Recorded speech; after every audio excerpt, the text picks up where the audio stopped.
And now on deck with the Tom Sox, hosted by Ben Rekosh. Here today for a very special episode of On Deck with the Tom Sox with Tom Sox do-it-all infielder Patrick Niehus. Patrick, it's been a joy to have you in Charlottesville so far. Thank you. What's the vibes been like? You staying cool here as it's heating up, staying dry as it was raining last week? Yeah, no, for sure. I think we're just ready to play some baseball. I mean, we missed a lot last week, and the boys got hot this week, so I think we're just ready to keep it rolling. I assume that you were sort of familiar with the Valley League and the Tom Sox before you got to Charlottesville this summer. What had you known about what it takes and what summer ball really is, and what surprised you so far? Yeah, so me and Jeff Burton are pretty close. He worked with me all throughout high school. Actually, last summer I got the opportunity to scrimmage against the Tom Sox last year with a bunch of high schoolers. So I kind of was able to take it all in, find out what the program was all about, and I've kind of admired it ever since, wanted to play for them ever since, and here I am. Did you know that it was 6 or 7 games a week? You were playing with all new teammates, coaches you didn't know before. Did you know all of that stuff and how different it was from, say, your normal high school or college setting? Yeah, well, I was blessed last summer to have the opportunity to play summer ball for the DC Grays in the Richmond League for about a month, so I was pretty familiar with the layout. Okay. Since coming to Charlottesville, aside from baseball, what's the experience been like? I love it. I love the guys. We hang out a good amount, which is good. I love the city. It's a great city. I like UVA. Everything's really cool around here. It's a great feel. So you're from Northern Virginia. Have you ever spent a lot of time in Charlottesville before, or is this area sort of new? It's newer. Yeah. I've been here a good amount of times, but I've never stayed for over a week, so yeah.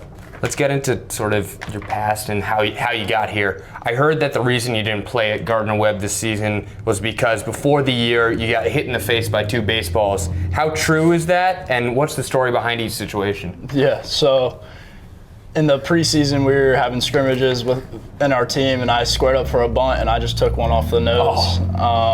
Right before the season got started, and then I was trying to get back. First live AV back, the same exact thing happened. No way. But this time I was actually hitting. It wasn't as severe, but it still put me back a few. So what was the weeks. recovery process like for those? It was pretty tough. It was just regular concussion protocol, but for the first one it was pretty severe, so I had to take a long break before I even started the protocol. So. But it wasn't like a broken nose or anything like that. Was it anything that difficult and that severe?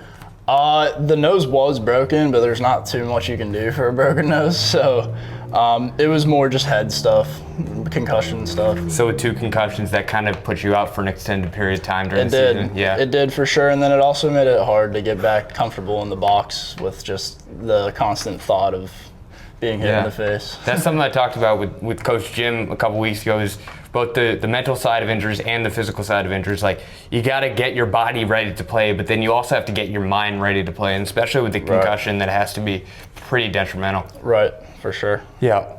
Talk me through what kind of went into last season, especially not being able to play through the first couple of weeks of it at least, and then sort of how you grew from there. Yeah, no, I was definitely given a really good opportunity by my coaching staff at Gardner-Webb. I was still able to travel everywhere with the team, grow closer to the guys, even though I was a redshirt. I was able to take pregame BP and IO, so I felt like I did play a season without actually playing a season, losing eligibility. So was the plan going into redshirt, or was that kind of an effect of the injuries? It was an effect of the injury. I was planning on getting in there a good amount this spring, but it set me back, obviously. And how did your mindset have to change after you realized that you would not play in a live game for a year and a half or a year? Yeah, definitely.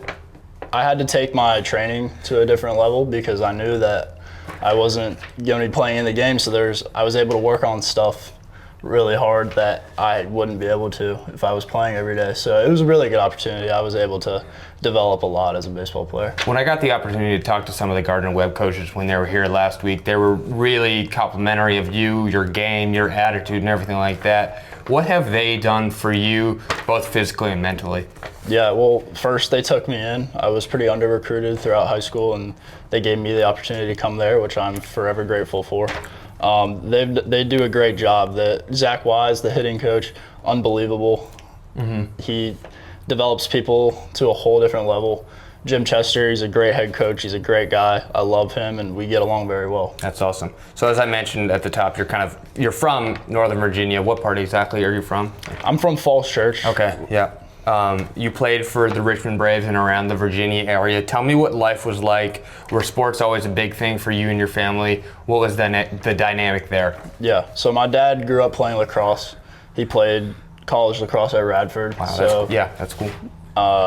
We were a big lacrosse family, but I chose baseball. So my family kind of had to make that switch to a baseball family, but they took to it very well. I played basketball and baseball. Sports were always huge, but eventually chose baseball. That kind of gets me into where I want to go. Is baseball always a thing that you were looking at from a young age? Was it lacrosse? Was it basketball? Tell me about your other sports. Yeah, no, definitely. I think I was a pretty good basketball player. I know JD said the same exact thing, but do you have an NBA comp or something like that?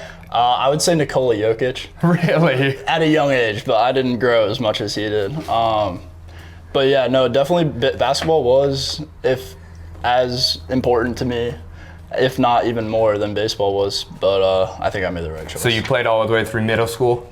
Yes, yeah. And then I was going to play in high school, but I got the opportunity to go to IMG Academy, which it'd be tough to 2A there. And then how about lacrosse? Lacrosse is pretty big in the Northern Virginia area. Yeah. Was that something you were ever into? Not really. Not me playing. I still watch the finals every year and stuff, but I never really got into it playing-wise. This is something I like to ask a lot of guys, whether it's basketball or the little that you know about lacrosse. How do you use those different skill sets to inform your baseball abilities, or even for baseball, how do you use those skill sets even if you're just playing pickup basketball? Yeah, no, I definitely do like to play pickup basketball when I can, because it definitely improves athleticism that you don't get on the baseball field. So it can only help, and I kind of was able to transfer the athletic abilities from the basketball court onto the diamond. One of the things I think about basketball a lot is sort of the agility and the footwork, right? And especially being an infielder, that's something that's really important, whether it's at third or at first. Do you see that to be true, especially sort of using your feet and your mind in conjunction with one another? Yeah, definitely. I think it's good to just exercise every type of agility and athleticism you can, and it all translates. Why did you decide to go to IMG? What was the decision process there? And then we'll get into sort of what life was like there. But first, why did you decide to go there? Yeah, no, so freshman year was the COVID year. Okay. Freshman year of high school, so we didn't know if we were going to have a basketball season. So we kind of just was like, all right, well, if I'm not playing basketball, I might as well play baseball in the winter. And my family always loved Florida. They ended up moving down. So I think everything fell together, and I made a really good choice. What is life like there? How different is it than, say, you were going to Falls Church High School? Because I talked to JD and I've talked to other people that have played sports at other similar schools. It seems like it's really mimicking what college life is like, where it's school for X amount of hours, but then every single other hour in the day is basically spent on the field or on the court or on the turf or what have you. Take me through the difference from say if you went to Falls Church High School versus going to IMG. No, yeah, 100%. It does set you up for a college schedule pretty well. You just go to school in the morning and then play baseball for the rest of the day, and I loved it. It set me up well for college, and it taught me truly how to work hard and how to earn stuff. There's a ton of great baseball players there. You have to beat them all out, so that's what I tried to do every day, and it was a great experience. So 4 years living in Florida, besides the baseball, that's going to be pretty cool too, huh? Oh, yeah. So, yeah, I live there now. We fell in love with it. Florida's awesome. Never leaving, probably. Take me through what your schedule is like at IMG. Go hour by hour from when you wake up, go into class and everything like that. Just how baseball regimented is it? Yeah, it is. So you get there at 7:40 for school, a.m., and then you go to school until about 11:20. You get a little bit time off for lunch, and then you're at the field about 1 o'clock, and then it just depends how long they want to practice. But you'll be practicing and lifting for pretty much until 6. And I've seen things like the weight room, pictures from it, the dining hall, everything like that. It's kind of top tier. No matter where you go, what you do, it's the best of the best, and they're serving athletes in all sports. Yeah, no, definitely. How cool is it to be around athletes of all different sports like that are at the top of their game, whether it's boys basketball or girls basketball or tennis or football? It's just everybody is competing and working to become the best that they can at their craft. How cool is that for you? No, yeah, it's a great environment, especially for me as I wanted to develop. Everyone's also wanting to develop as much as you are, so that's a great environment to get better in. And then you're just around crazy names like J.J. McCarthy and Jazair Jackson. Just you see these guys around campus, you're like, holy cow. Do you have some stories from the football field? Maybe you saw somebody throw it 90 yards or something? Well, the football games were a lot of fun to go to. Yeah. There was a lot of talent on display. But I think the craziest part was playing pickup basketball on the yard. Yeah. With just the football guys and the basketball guys would come out and they would just be windmilling and crap. And Any crazy names that you can throw out there? None of the names come to mind yet, but they'll be big, and I'll remember it when they do. Tell me about the recruiting process when you're at a school like that. Obviously, if you're a coach or if you're a scout, you know that IMG has the best prospects, so you want to go to IMG, but you also participated in a lot of pro baseball showcases when you were down there and things like that. Tell me about what that process was like for you. Yeah, no, they definitely gave you a lot of opportunities to get seen, whether it be by pro teams or colleges. And I wasn't really used to that growing up in Virginia, but when I got down there, it got pretty real, and I was blessed to be given those opportunities. Tell me about playing in some of those showcases down in Florida, just the talent, because obviously if you're in Miami, if you're in the Tampa area, there's so much baseball talent down there. Yeah. What's that like? It's just a baseball dreamland. I mean, everyone's really good. Even just in the academy, like that, it just speaks for itself. There's just everyone's pretty much elite there, and it's just fun to work with those guys and see all those guys and learn from them especially. Walk me through the process of landing on choosing Gardner-Webb. What other schools were in the mix? What stood out to you about them? Yeah, well, I was pretty interested in the military academies, really? Navy and Air Force, but when it came down to it, I think that I wanted to prioritize baseball. I wanted that to be the main focus, so that's why I landed on Gardner-Webb. I loved my visit. I loved talking to Coach Chester initially, and I just thought it was a great place, good Southern school with great values and religion, and I think I made a good choice. Aside from baseball, talk to me about what life is like at Gardner-Webb in Carolina right there. What's it like to be a Runnin Bulldog? Yeah, no, it's a great time. We get along really well. The chemistry this year was through the roof. Everyone hung out with everyone all the time. It's a great spot. It's beautiful around there. There's a river nearby that we like to hang out at. You're close to big colleges. If you want to see a big football game, you're close to Charlotte. So there's plenty to do, and everyone's great. It's the people there that make it, truly. And I like the religious perspective on everything, even baseball. Coach Chester does a great job of reminding us every day why we play. We already touched on year one, but if you had to imagine year two as a Runnin Bulldog, what in a perfect world would that look like for you? Yeah, no, I think that we're going to be really good next year. I think we have the pieces to put it together, and I just want to win with those guys. That's all I really want to do. You don't care about the stats. You don't care about how many times you get in the lineup. You just want to win games. I want to win some games. I like that mentality. Let's run through some rapid-fire questions, and we'll talk about the Tom Sox. Favorite athlete growing up? Always Bryce Harper. Bryce. So were you, I guess, a Nats guy then? Yep. And you were around for the 2019 World Series. Oh, yeah. And John Wall, Kirk Cousins years, all that stuff? Yes, sir. So you're a fan of the Commanders, of the Nats, the Caps, everything right there. Yes, sir. Tell me about what you're feeling right now with each of those sports. Well, I think the Nats have a super good future. I mean, James Wood, IMG alumni. Yeah. I went to school with him for just 1 year. We just caught each other for 1 year. Yeah. But it was cool watching him play at my high school and then play for my favorite. So you were on the team while James Wood was there? Well, I was in the academy. We were on different teams, obviously. But you got to watch him at some point. So did you know time. that he would be the star that he is now? It was pretty evident. Yeah. Yeah. He looks the part for sure. How about the turnaround at the Commanders, Jaden Daniels and everything like that? It was the best year ever. I couldn't believe it. We had a good amount of Commanders fans at Gardner-Webb, so we got together and watched pretty much every game. It was a ton of fun. That's awesome. Favorite ballpark you ever played in? I would go the Charlotte Knights Stadium. Okay, what about it? It's just beautiful. It has a skyline.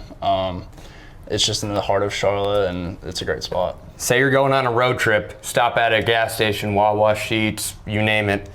What's your go-to snack and drink? Beef jerky for sure, and then I would probably go Gator Light. What color? The white one. Guilty pleasure movie or TV show? I've been watching How I Met Your Mother recently, and it's a banger. I really awesome. enjoy it. Other than baseball, what are you best at? I would say I'm not best at it, but I enjoy it the most would be weightlifting. Weightlifting. All right, tell me a little bit about that. I just feel like it's a physical thing that I can do outside of baseball to either improve my baseball game, but also get my mind off of baseball for a little bit and still being active. What are some of your PRs? What are some things you like to do the most? I like to bench for sure. That's definitely the most fun. My PRs are pretty unimpressive. I think the most I got is just 225. Hey, but that's not bad. That's pretty good. That's pretty good. I enjoy it for sure. When looking at your game or analyzing how you are on the field, what's the stat that you personally look at the most? I would say slugging.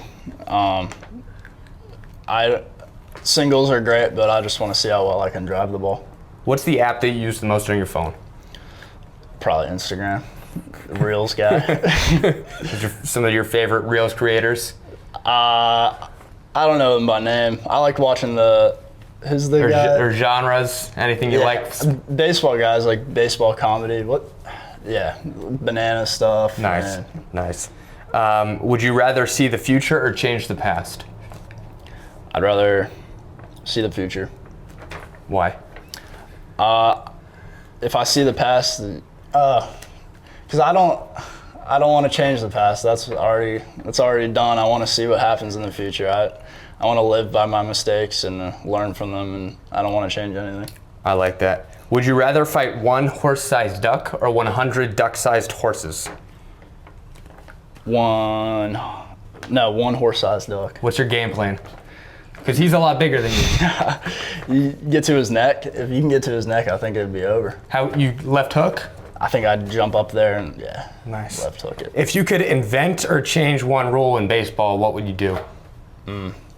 I think you got to give us 4 strikes. 4 strikes. So I heard somebody say that you only get 3 balls the other day. Who said that? I think it was Booten. That's terrible. Or maybe it was JD, I don't remember. But you would rather 4 strikes than 3 balls. Yeah, no, definitely. I think that hitters should be given a little bit of an advantage. Walk me through how that would work. I just think that you'd be able to get 3 great swings off and still be able to get your 2-strike approach in all in the same AB. I think that seems pretty fair. All right, let's talk about your ABs. Most at-bats of any player on the team 3 weeks into the season at 52.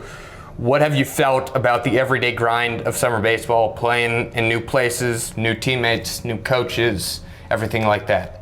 Yeah, no, it's already been a grind, but I've loved every bit of it. I definitely get to learn every new AB, whether that be shortening up or improving my 2-strike approach. Still got a lot of work to do, but I think it's a great learning experience, and I'm definitely becoming better. What have the coaches told you so far, whether it be Coach Tomlin, Coach Davis, Coach Darren? What's been the message to the team here 3 weeks in?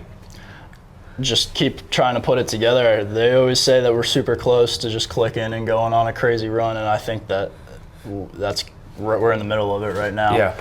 I think we have the best roster in the league, and we're just trying to put that together. Obviously not the start that this team wanted or this team expected, I would say. But there's a lot of talent on this team and a lot of people that want to win, like yourself. Right. Would you say that's accurate? And how are you able to build on the small momentum and the small wins that eventually accumulate to getting over 500 and then getting a good seed in the playoffs and then going from there? I think just hitting our momentum in stride is pretty crucial to getting over that 500 hump and then getting all the way there. I think once we get a few wins under our belt in a row, I think not much is going to stop us. 11 hits, 8 walks, 1 homer. What's been working for you so far? Just trying to keep shortening up a little bit, not getting too big of a swing off every AB. I think just focusing on staying middle of the field and 50% swings. I always see you as one of the first guys in the cage, one of the last people to leave at night. Would you say that your work ethic is something that defines you, and where does that come from? Yeah, well, I think it really started during COVID, I realized that baseball was what I wanted to be elite in. And ever since then, I've worked pretty hard, I believe. This is a big summer for me because I want to play a good amount next year and leave a statement next year. But I enjoy working with Coach Joey, coming in here early with him. He's a great guy. He's a great coach, and I'm pretty blessed. Does that stat that I mentioned a minute ago, most at-bats on the team, 52, mean anything to you? It does. They really do believe in me.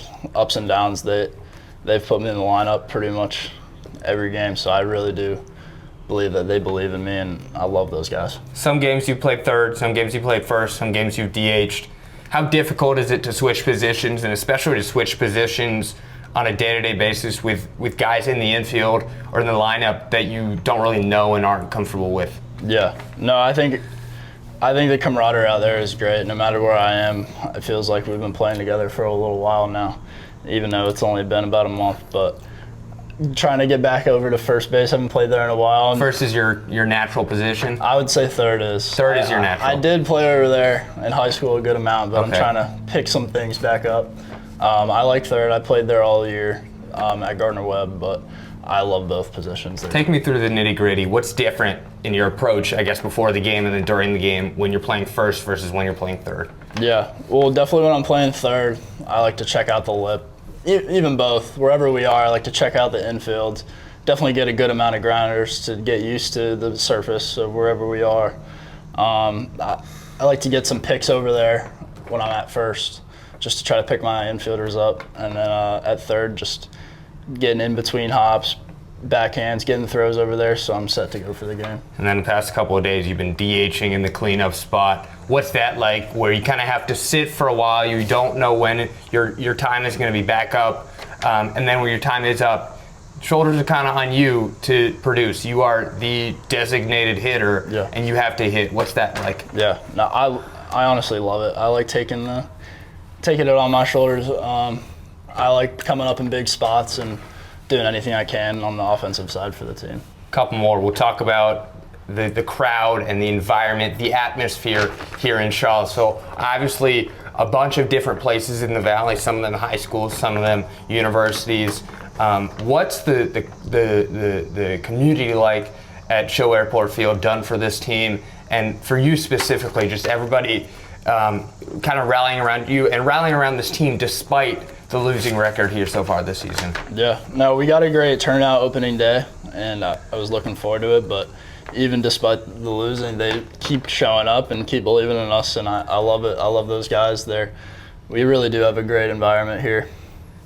What would it mean for you, and this is something we've been talking about, Charlottesville, this team has the opportunity to do something that has never been done before in franchise history, despite the 4 championships, and that's go back-to-back. What would it mean for you to hoist the VBL trophy up at the end of it all? It would mean a lot. I just love to win, and I think winning back-to-back for the community and for our guys would just be unbelievable. What does this team have to do to get to that point? Because right now we talk about the team sitting here on, I think today's Sunday, June 22nd, 6-10 record, getting better, but still room to grow. Yeah. What does this team have to do to get to that point? I think we just have to stay level-headed. I don't think we can get too high on our highs or too low on our lows. I think we just have to believe in what we have and keep putting everything out there. That's awesome. Last one, I'll leave the floor to you right here. Is there anything else that you want to say to Tom Sox Nation as we wrap up that we have not touched on already? I would just encourage everyone to keep coming out and keep supporting, and we're going to put our best product on the field, and we're going to go back-to-back. I believe so. Awesome. Love to hear it. Patrick, thanks Awesome. for joining the Thank show. you. Really, really good to talk to you. A fan favorite here and a favorite of everybody on the staff. Yes, sir. Thank you. Thank you so much.